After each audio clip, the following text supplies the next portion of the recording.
Our next guest up under the land use umbrella here today is Bill Dermody or Dermody, I'm gonna say it wrong either way, who is the planning manager, one of the planning managers in the city of St. Paul, and here to talk to us about the Congregate Living Zoning study. So Chevy had sent out both a big background packet and kind of a more condensed questions for the public to sort of think a little bit about the interaction point between the district council and the zoning study. And Bill, I will turn it over to you to talk with us about what you're looking for today. Okay, just a second as of course, I can't get the item up I was trying to bring up, but it'll be here just a second.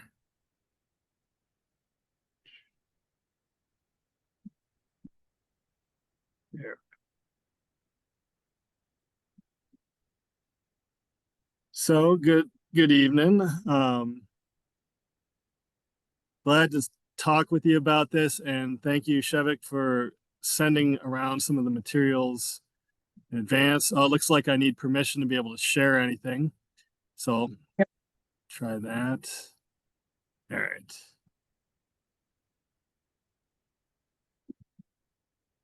So first of all, I wanted to highlight these planning commission questions for the public just at the outset in case you hadn't seen these. It's really where I would suggest starting before you think about weighing in. This is what the planning commission really wants to hear from people about. They're genuinely open-minded about some of these things. You'll look at a draft ordinance among the materials, some potential code amendments, but these are questions behind those. They're thinking about what the right number of residents should be in a sober house. Right now it's 10 in some districts and basically no upper end in other districts. And what they have on paper right now is 10 everywhere, but they're not sure if that's the right number. They're thinking in relation to that, if a sober house has those stricter limits, what should the separation distance be between them? It's 330 feet right now. Should it be that or something else? And then other group homes, other facilities like supportive housing facilities that have services and staff, and some of these other ones, how far should they be separated from each other? It's usually a quarter mile outside of downtown now, but there's a sense that maybe that is too strict.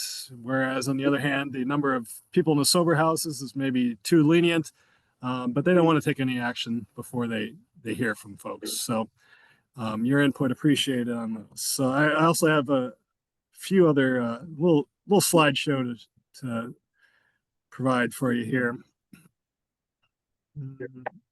Press the button there. Okay, hopefully that showed up on your screen. A little bit of background. Yeah. Not yet? No, we see it. Some of you see it. Judy does not yet. What about the other people who are online? It's a blue screen right now.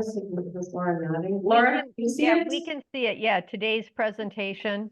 I'm seeing it just fine. Yeah. Thank you.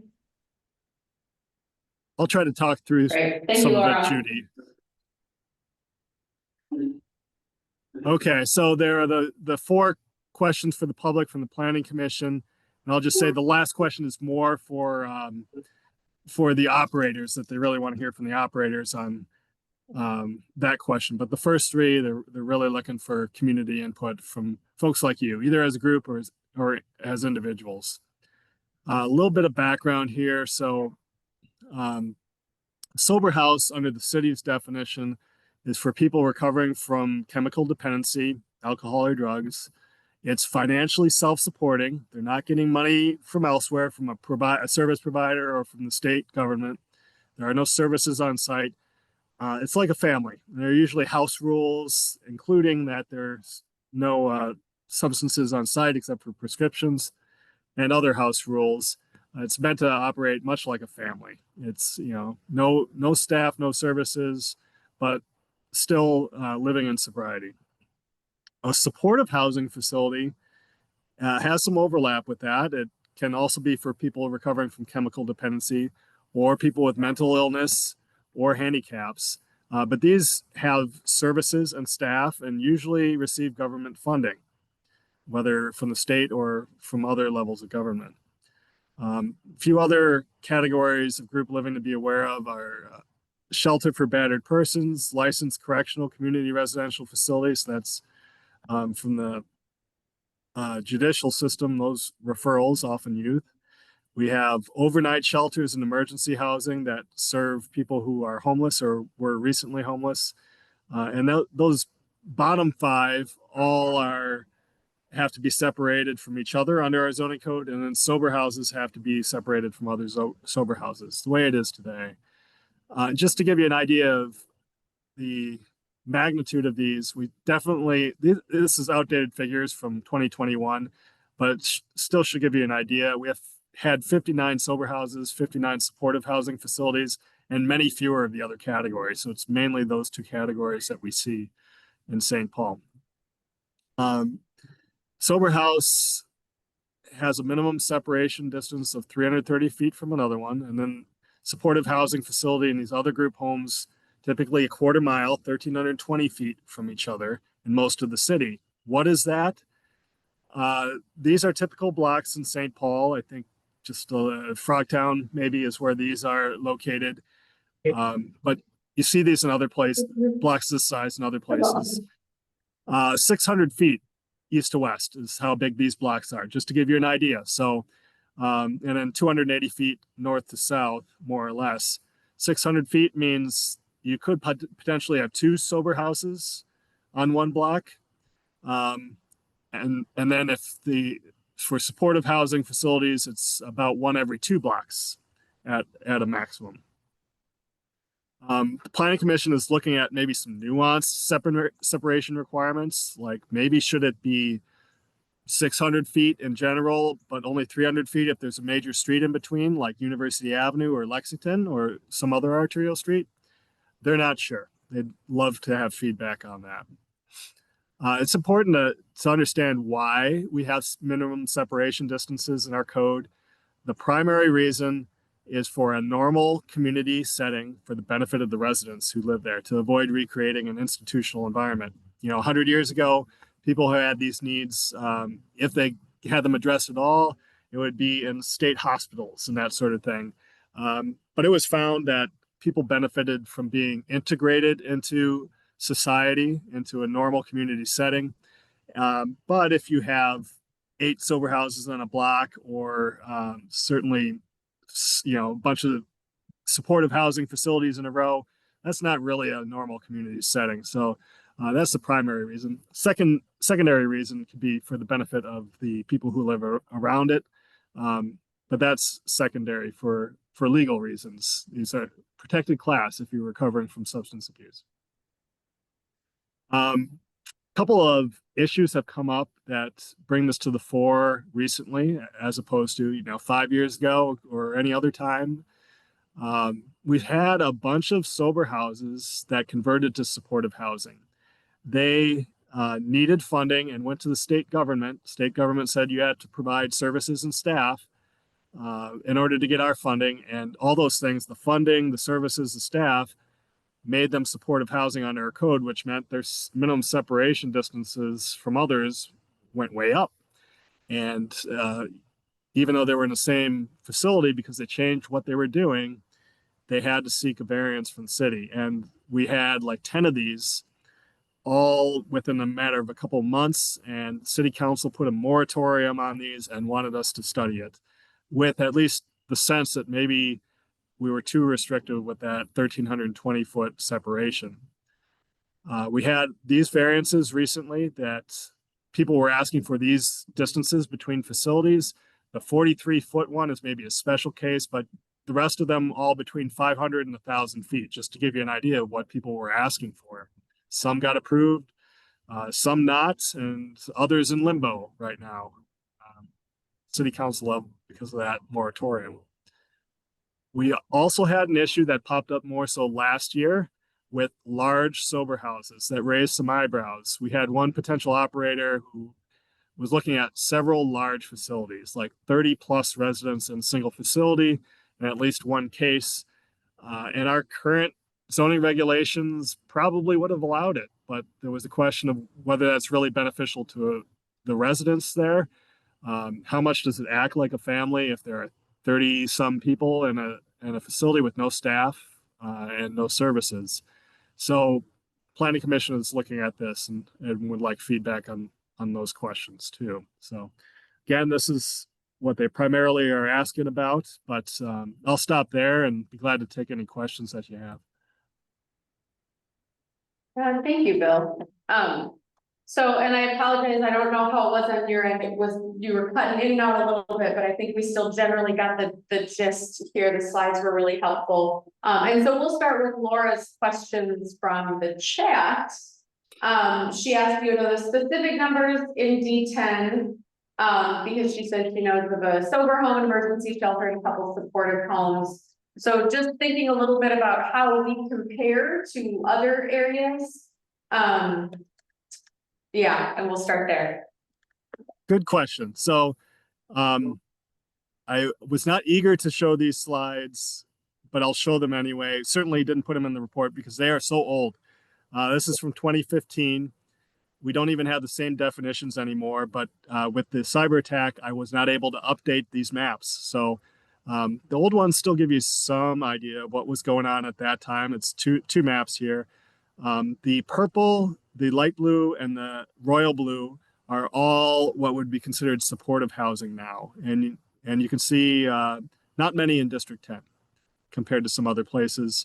Not exactly perfectly widespread throughout the city, but not a lot of clustering, at least compared to the other type of facility that we mapped about 10 years ago, which is sober houses. There were definite clusters of sober houses along Marshall, Selby, West 7th neighborhood, I-94 on the east side. Certainly more clustering of those. And again, this is out of date. It's 10 years old. But hopefully that gives you some idea of how Como compared to other parts of the city. Thanks. And then just as a follow-up to her question, Laura asked, doesn't the size of the sober home dictate the max number of people that can live in that building? And is the size of the home related to the distance from other homes? So the size, I'll take the second one first. The size of the home does not, except that it's only applies to sober homes with more than 6 people. If it's 6 or fewer, they are usually classified as a family under our code, and so do not need to meet these minimum separation requirements. But there's no difference between 7 people, 22 people, anything in between. If a sober house, then it's got to be 330 feet from another sober house. So the size of the home, does that dictate the number of people who can live in that building? In most zoning districts, that's how it ends up being the way our code is right now. And there's a question of whether it should remain that way. Our zoning code right now says, we have maximums. It's 10 in some districts, it's 16 plus in other zoning districts, but also says that these sober house facilities, not the other kinds, but sober houses, can ask for a reasonable accommodation to exceed those numbers, and it shall be approved as long as they meet the fire code, essentially. And I'm paraphrasing there, but that's how it's been interpreted. So if somebody comes in with a relatively large building and wants, 40 people in there, the current code would allow that. There's no question that's okay from a fire code point of view, but there is question of whether that's okay from a treatment point of view, and from a normal community setting point of view, to have 40 people without services, without staff in a single building. There really is no upper limit to it except the size of the building. So that's kind of the question there. Should that remain the effective limit on how many people can live there, or should there be another limit in the zoning code that refers to these other concerns? Bill, thanks so much for going through that explanation. I think one thing that got in my head is the word home. And when you showed your map, it's like all these single family homes. So I was picturing, okay, how are you fitting 10 people in a 3-bedroom house or a 4-bedroom house? But it sounds like these are more sober facilities. So that like it could be a whole apartment building or something like that. Is that a more typical piece? And I know like in D10, we have a sober home off of Midway Parkway. That's one of the larger homes there.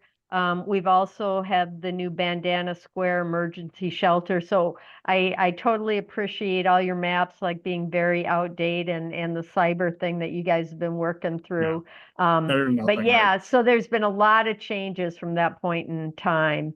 And so maybe the terminology is one of those things that it gives the impression that it's like a 3 to 4 bedroom house that people are sharing versus something that could have 40 people in it. So if you wanted to comment on that. Sure. Yeah. I think sober house could be in any of those types of buildings. We find it most often in a single family type of structure, and they will often put as many bedrooms.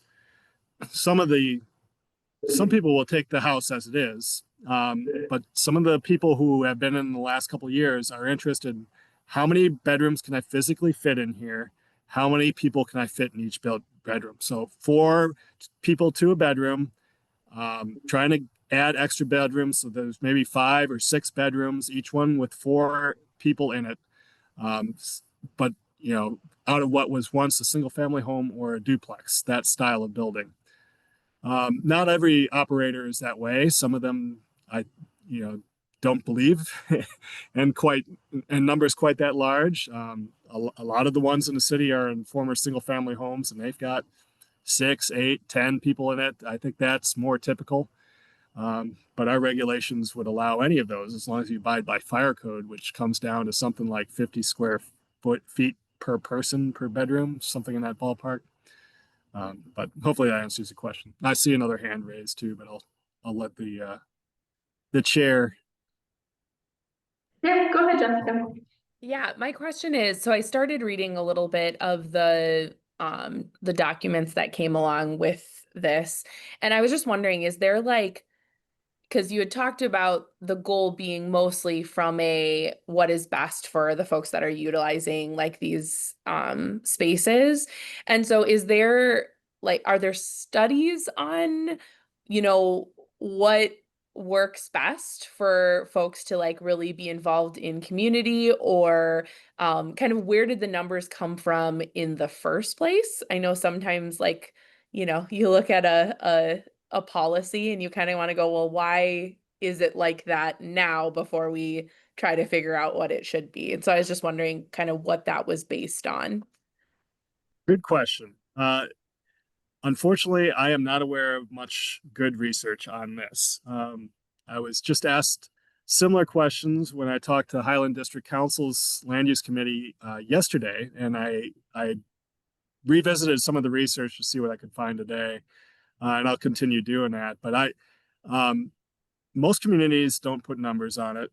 Sober houses are not called out in the regulations for most communities. We have been able to find a few nationally and then Minneapolis locally that call out sober houses. That could mean a variety of things. It could mean that they're allowed in places, but it could also mean they're flat not allowed in places that don't mention them in their zoning code. It's really hard to say without knowing all the individual cases. As far as studies on it, I think we're kind of conducting the study here, which is asking people how it's been going. I've reached out to MASH and the providers who had applied for variances recently. MASH is the Minnesota Association of Sober Houses, and hoping to get some of them on the record on that question. There was a study in California that I've been able to find from a few years back. It was not very conclusive about what the right numbers are. There was some evidence that there were some negative benefits for large facilities compared to 10 and under. They broke it down by 0 to 10, 11 to 20, and 21 plus. But it wasn't real strong evidence. It was only in California. And it was kind of maybe not applicable study to other places. That's just about it. And I've looked in a lot of different locations, looked at several dozen pieces of literature on sober homes. There's a lot out there about the other benefits of sober houses, features to have, features not to have, but the size I haven't found really anything conclusive on yet, unfortunately.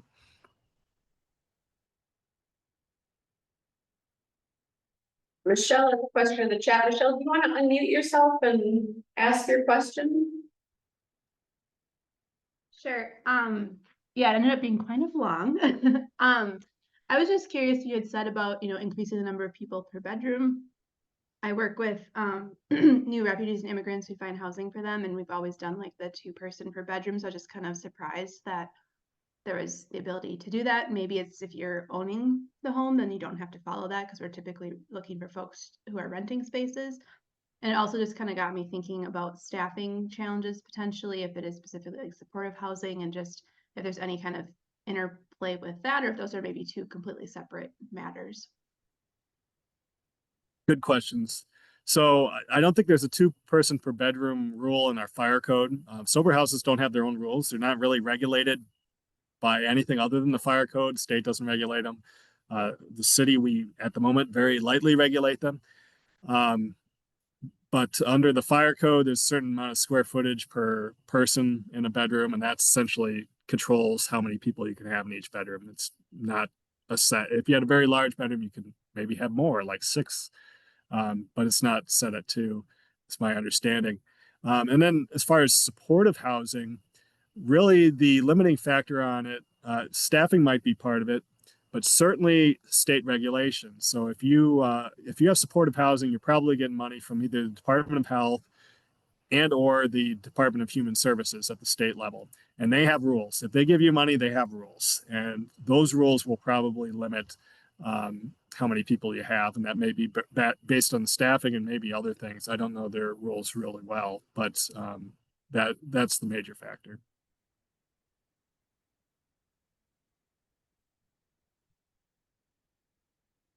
Questions? Are in person here. I guess I would be stunned if I was living in a neighborhood where there was a large house that maybe had like 4 or 5 bedrooms. And then one day there's like 50 people living there that aren't related to each other. To me, that doesn't sound very deinstitutionalized, for one thing. But maybe that's just me.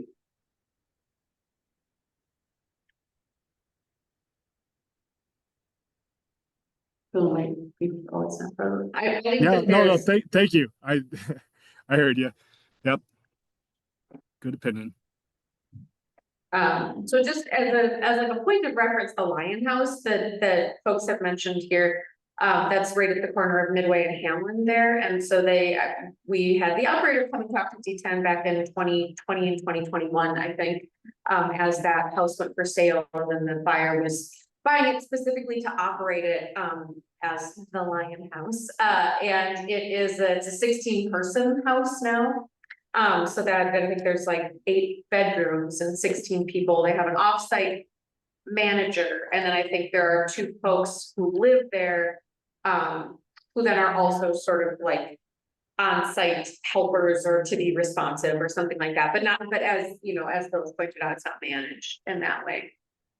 When that proposal was being made, and the operator kind of came to talk about this, there's definitely, I'd say, a lot of neighborhood concern about absentee landlords and about how houses, and I would really, I think like I want to give our neighborhood some credit here. What we didn't hear was people being like, no, we don't want folks in recovery around. That was not the case at all. It was very much like what protects these folks from absentee landlords or people who operate kind of under predatory operations, where they'll buy up oftentimes a lot of large older homes and operate just like very, very full, low support or to no support sober housing.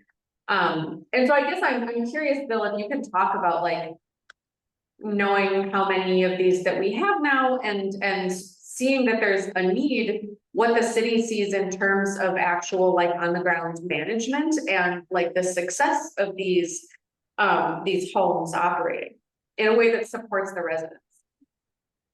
Well, sober homes are just by their nature very lightly managed. They will sometimes have a property manager on site. I've been told the majority of the time it's a resident who's also, there to live in sobriety, but maybe somebody who's been there a little longer and is more stable who does that. That's it. I mean, by nature, sober houses, they have house rules and some structure to them, but they don't have services or staff there. That's kind of the nature. They're supposed to act like a special kind of family, so to speak. So in that sense, are they like, do you know, well, here's what I'll say, I guess. Do you know if we have folks who own, like companies or individuals who own a bunch of sober homes in St. Paul? Yes, we do. Okay. The first organization well, it's not necessarily the same individuals, but an organization who's been involved in a bunch of them is Oxford House. That's a national organization. They've got a bunch of sober houses. But then we've had individuals who have multiple. In fact, we had 10 recent variance requests, and I think it was only 5 or 6 people because there were multiples. None of them had more than 2, but several of them had 2 each. So that is a business people get in. It's not necessarily a one-off. Once they've got one, they often want to have more than one. We do see that.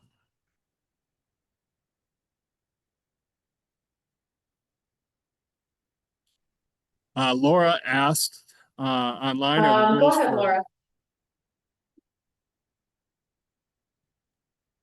Are there, like, there has been some discussion about rooming houses, because that's kind of what this sounds like. Are there different rules between like rooming houses and sober houses? Or, because that's basically kind of what it sounds like, but might just go back to your fire code issue, but, Yeah, that's interesting detail. So rooming house has a lot of similarities with sober house. But a rooming house definition in our code says it is not something else. So if you seem to be both a rooming house and a sober house, you're a sober house by definition. So sober houses have separation requirements of 330 feet. Rooming houses do not. Where the Planning Commission is thinking about putting a cap on the number of people in a sober house. Rooming houses do not have a cap other than fire code, whatever the fire code cap is. So that's important to understand. We have not really had many rooming houses. We happened to have somebody just asking about building a new rooming house recently. And there were a bunch of conversions in the 80s and 90s to rooming houses in the city. But for the most part, in the last couple of decades, we haven't had many rooming houses, and we have had a growth in sober houses. But rooming houses have similarities. It's often common living area. You got your own room, you rent out that part.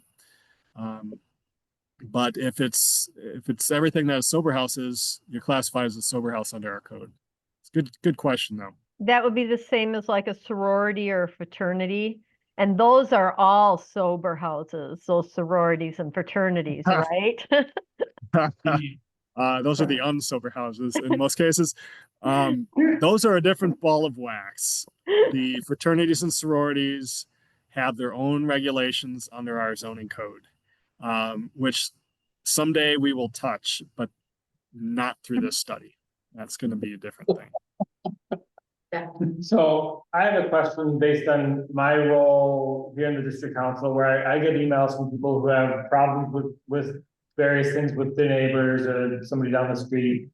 And I'm always looking for ways that I can like simplify like a neighbor toolkit for like The one that's been coming up lately is short-term rental properties. There's the new short-term rental properties and it changes the characteristic of their neighbor's house significantly because it's like a party every other weekend that they're at the house. Now they used to be a quiet old couple or something. And there's not a lot written into the short-term rental code that adds like an extra conditions that can be reported. It's really just comes down to, are they still mowing the lawn? Are they still like, because there's rarely an ongoing violation. And so I'm wondering if, since we're on this creating code mode, if we can think about that concept as far as like, is there something being provided for neighbors to be able to say, we approve this, it turns out it's not working, it's causing problems, and we can quickly like dial back a particular problem. And I know it's a balance because you don't want a complaining neighbor to be able to rule the roost over their neighbor like that, but I know that the DSI has something called the penalty matrix for business licenses. So like, what is the penalty matrix for a sober house? What is the penalty matrix for a short-term rental? And if we can think about that on the front end, I think that would be super helpful in our role with community engagement. So in that regard, that's a really good question. I think you should think about sober houses as compared to any other residence. So if a residence is having, like a single family or duplex is causing issues with the neighborhood, it's similar to a sober house. We don't treat it, more like a business. There aren't business types of regulations on it. You could cause a nuisance out of a single family home with regard to noise or that sort of thing. A lot of times it'll just come to warning, honestly. Somebody will come and say, try not to make so much noise at night, that sort of thing. Sober houses are often the same. We've heard about that anecdotally. If it's good management, they'll try to work with you. So, if people are really loud in their side yard and bothering people with smoke breaks, maybe the management will create a smoking area that's farther from the neighbor, that sort of thing. I've heard about that anecdotally. But it's hard to govern on an ongoing basis through nuisance any differently than in any other residence, because this is a protected class. We cannot treat these homes any differently than any other residences. So the main way really that we can address those is upfront with numbers, but to the extent that having a cap on numbers doesn't influence those outcomes, then it's just like any other residence, really.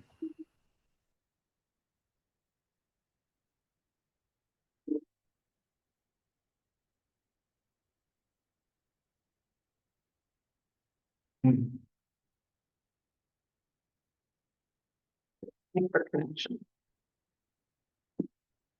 Big problem. You just stepped on. So these are a lot of good questions. I'd be glad to take any other questions people have, but while you're thinking of that, I'll just encourage you to strongly consider weighing in on the record with whatever information you can provide to the Planning Commission, any thoughts that you have, either as a group or individuals, either way, to help them make decisions on these questions. They really do value your input on this. October 17th is the Planning Commission's public hearing, 8:30 in the morning. Feel free to come to that or send something in advance. They'd love to hear from you. And so, Bill, is that how you would like how the preferred method for receiving feedback would be, like if we wrote something up that reflected the board and the community and then send that in ahead of time? That would be great if you want to do that. If you can do that as a group, that would be great. Thank you. Any other questions for Bill while we've got him here? Sure. Do other cities have similar problems? I mean, is this something that can be asked? I don't know, Minneapolis, for example. What do they do? Minneapolis just rewrote their code with regard to this in an interesting way that mirrors some of the things that are on paper that we haven't even talked about. So the state has been concerned with sober houses generally. Most sober houses, it seems, are in Minneapolis and St. Paul. I don't know exactly.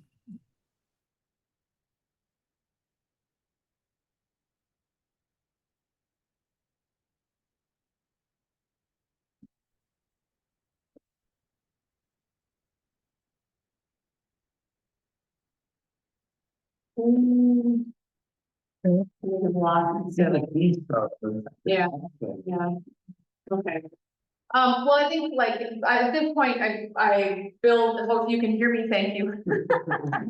I think we've got a little bit of a frozen head here, so, if he makes it back in and can finish up his, thought, fantastic. If not, we will, continue to, we can send in some questions, else, but yeah, there you go. We've lost him entirely now.